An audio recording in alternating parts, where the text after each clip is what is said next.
అహల్య బంగారాజుని చూసి హాస్పిటల్ నుండి బయటికి వెళ్ళబోతుండగా అనుకోకుండా ఒక డాక్టర్ గుర్తేస్తుంది. సారీ చెప్పుకుంటారు ఇద్దరు. తర్వాత అహల్య వెళ్ళిపోతుండగా అహల్యని గుర్తుపట్టిన ఆ డాక్టర్ ఎక్స్క్యూజ్ మీ అని పిలిచి, మిమ్మల్ని ఎక్కడో చూసినట్టుంది. నన్ను మీరు గుర్తుపట్టారా? నన్ను ఎక్కడైనా చూసారా? అని డాక్టర్ అడుగుతూ ఉండగా, అయ్యో లేదండి, మిమ్మల్ని చూడడం ఇదే ఫస్ట్ టైం అని అంటూ ఉంటుంది అహల్య. నాది హైదరాబాద్ కాదండి, కాశ్మీర్. నేను మిమ్మల్ని నా క్లినిక్లోనే చూసినట్టు గుర్తు. మీది కాశ్మీరా అని అడిగేస్తుంది ఆ డాక్టర్. దాంతో షాక్ అవుతుంది అహల్య. చెప్పండి, మీది కాశ్మీరా అని అడుగుతూ, శ్రీనగర్ ఎప్పుడైనా వచ్చారా అని డాక్టర్ నిలదీస్తుండగా, లేదు లేదు, మాది హైదరాబాదే, నేను శ్రీనగర్ ఎప్పుడూ రాలేదు, అసలు కాశ్మీర్ ఎక్కడుంటుందో కూడా నాకు తెలీదు అని అంటూ ఉంటుంది. లేదు, నేను హైదరాబాద్ వచ్చి చాలా రోజులైపోయింది.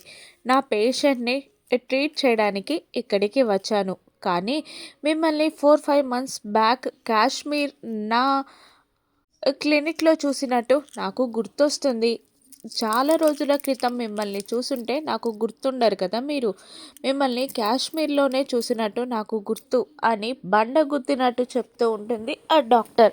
అహల్య టెన్షన్ పడుతూ ఉంటుంది. ఇంతలో అక్కడ థియేటర్ నుండి బయటికి వస్తున్న అతిథి డాక్టర్ ఎవరితోనో మాట్లాడడం చూస్తుంది. ఇక మరొక పేషెంట్ అతిథిని ఆపడంతో అహల్య కాస్త రిలాక్స్ అవుతుంది. కానీ ఈ డాక్టర్ వదలకుండా నిలదీస్తుండగా, లేదు, నేను కాశ్మీర్కి ఎప్పుడూ రాలేదు, నాకు ఎవరూ తెలియదు, నేను హైదరాబాద్ దాటి రాలేదు అంటూ అతిథి చూడకుండానే అహల్య అక్కడి నుండి పారిపోతుంది. అతిథి వచ్చి ఆ డాక్టర్ని, ఎవరితో మాట్లాడుతున్నావు అంటూ ఉండగా, నా పేషెంటే తను, కానీ తను నాకెందుకో అబద్ధం చెప్తుంది అని అంటూ ఉంటుంది ఆ డాక్టర్. అదేంటి, మనం చాలామంది పేషెంట్లని చూస్తాం కాబట్టి పేషెంట్లు మనకు గుర్తుండరు, కానీ మనం పేషెంట్కి గుర్తుండాలి కదా అని అంటుంది అతిథి. నాకు అదే అర్థం కావట్లేదు అని అంటూ, ఆ అమ్మాయి ఏదో దాస్తుంది అంటూ ఉంటుంది ఆ డాక్టర్.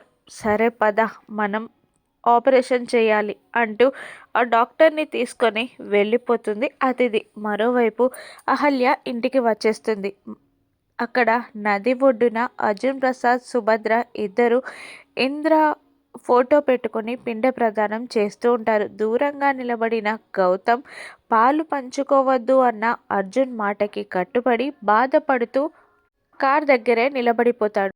ఇంటికి వచ్చిన అహల్యకి బుజ్జిగాడు ఎదురుపడి, అత్త అత్త ఇలా జరిగింది అంటూ భానుమతి ఇంద్ర కలిశాన్ని డ్రైనేజీ వాటర్లో కలుపుదామని చూడడం, గౌతమ్ ఆపేసి వార్నింగ్ ఇచ్చి అర్జున్ ప్రసాద్కి ఆ అస్థికలున్న కలశాన్ని ఇవ్వడం, అర్జున్ ప్రసాద్ కూడా నీకు పాలు పంచుకునే అర్హత లేదు అని చెప్పి వాళ్ళిద్దరూ వెళ్ళిపోవడం, గౌతమ్ బాధపడుతూ ఉండడం అంతా బుజ్జిగాడు అహల్యకి చెప్పగానే వాళ్ళు వెళ్ళి ఎంతసేపు అయింది అని అడుగుతూ ఉంటుంది అహల్య. 1/2 అవర్ అయిందత్తా అని చెప్తాడు బుజ్జిగాడు. దాంతో హడావుడిగా బయలుదేరుతుంది అహల్య. అహల్య చేరేటప్పటికి పిండ ప్రదానం జరుగుతూ ఉంటుంది. అప్పుడే పంతులు గారు పిండ ప్రదానం పూర్తి చేసి పిండాలని అర్జున్ ప్రసాద్కి అందిస్తూ వెళ్ళి నదిలో విడిచి తర్పణం వదిలి రమ్మని చెప్తూ ఉంటాడు. అలాగే అని వెళ్ళబోతున్న అర్జున్ ప్రసాద్ని అహల్య ఒక్క నిమిషం అని ఆపేస్తుంది. ఏంటమ్మా అని అడుగుతుండగా, ఏం జరుగుతుంది సార్ అని అంటూ ఉంటుంది అహల్య. నీకు తెలీదా అమ్మా, ఇంద్రకి పిండ ప్రదానం చేస్తున్నాం అని సుభద్ర అంటూ ఉంటుంది. గౌతమ్ చేసిన తప్పే మీరు చేస్తున్నారా అని అహల్య నిలదీస్తూ ఉంటుంది. ఏంటమ్మా, ఏం మాట్లాడుతున్నావు అని అడుగుతూ ఉంటారు ఆ దంపతులు.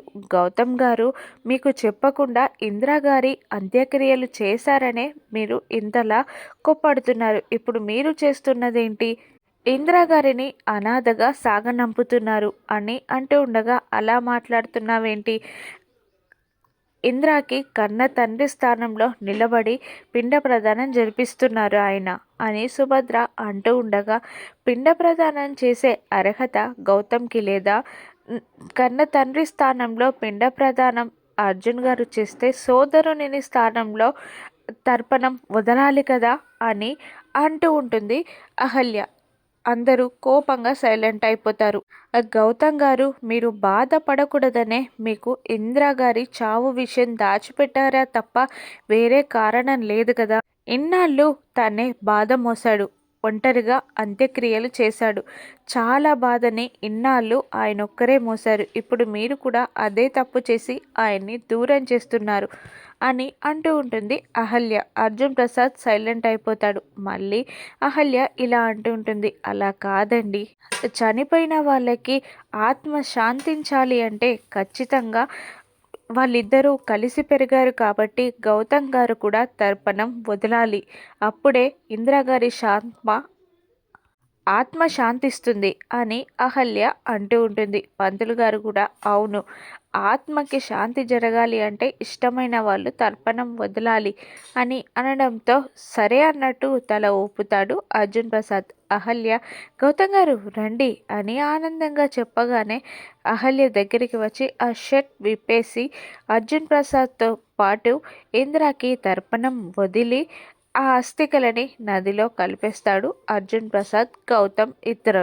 ఇంద్రకి దండం పెట్టుకుంటూ ఉంటారు. అక్కడ పిండ ప్రదానం పూర్తవగానే అహల్య, గౌతమ్ కారులో ఇంటికి బయలుదేరుతారు. చాలా థ్యాంక్స్ అండి, మీరు ఇలా వస్తారనుకోలేదు, నా కోరికని తీరుస్తారనుకోలేదు అని అంటూ ఉండగా ఇంటికి వచ్చాక బుజ్జిగాడు చెప్పాడండి అంటూ ఉంటుంది అహల్య. అవును, ప్రతిదానికి మీరు భయపడతారు కదా, మరి మా నాన్నగారి ముందు అంత ధైర్యంగా ఎలా మాట్లాడారు అని గౌతమ్ అడుగుతుండగా దానికి కారణం మీరేనండి.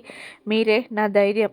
ఏదైనా పోరాడాలి అని నేర్పారు, ధైర్యంగా నిలబడాలి అని నేర్పారు. నా ప్రతి కష్టంలోనూ మీరే ఉన్నారండి.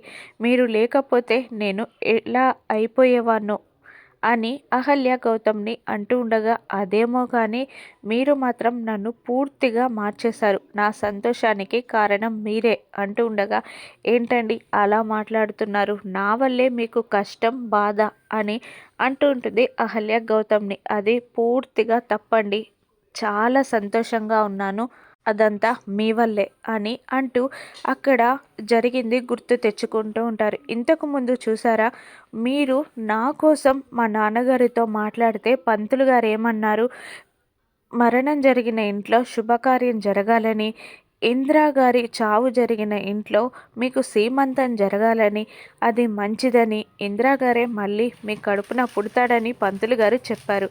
మీరు నాకు మంచి చేయాలని చూస్తే మీకు సీమంతానికి ఛాన్స్ వచ్చింది. మంచిస్తే మంచే ఇస్తాడండి దేవుడు అని అంటూ ఉంటాడు గౌతమ్. అటువైపుగా చూస్తున్న అహల్యకి గోల్డ్ బ్యాంగిల్స్ అడ్వర్టైజ్ ఉన్న ఒక బ్యానర్ కనబడుతుంది. అందులో గోల్డ్ బ్యాంగిల్స్ అందంగా కనబడతాయి. అవి నచ్చేస్తాయి అహల్యకి. అహల్య అవి కావాలి అన్నట్టు ఇష్టంగా చూడడం చూసిన గౌతమ్ బ్యాంగిల్స్ బాగున్నాయి కదండి అని అనేస్తాడు.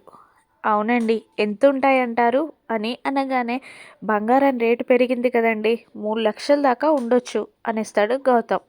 దాంతో అహల్య ఎక్కడ గౌతమ్ కొంటాడో అని మనసులో అనుకొని ఏం బాలేవండి, 3 లక్షలు వాల్యూ చేసే అంత లేవు, దానికి బదులు బోలెడు నగలు వచ్చేస్తాయి, అవి బాలేవు అనేస్తుంది అహల్య. చిన్నగా నవ్వుకుంటాడు గౌతమ్. మరోవైపు కార్తిక్ దగ్గరికి ఒక చీర పూలు తీసుకొచ్చి రేపు అహల్యకి సీమంతం అంట, బేబీ వెల్కమ్ అంట, నువ్వు సంపాదించట్లేదు, ఈ ఆస్తి వారసుడికి పోతుంది, యామిని వ్యాపారంలో మీరు పెట్టుబడి పెట్టలేరు, ఈ గాజులు తొడుక్కొని చీర కట్టుకోండి అని ఎగతాళి చేస్తుంది కార్తిక్ని అవంతిక. ఏం మాట్లాడుతున్నావు, అహల్యని చంపాలని చూసి ఫెయిల్ అయ్యాం కదా అంటుండగా ఈసారి దాని బేబీని చంపేద్దాం అని అంటుంది అవంతిక. సరే, రేపు వాడి సీమంతం కాదు, వాడికి తద్దినం, ఆ కడుపులోని బేబీని చంపేద్దాం, ఆ తర్వాత మీ నానమ్మ దాన్ని ఇంట్లో నుండి గెంటేస్తుంది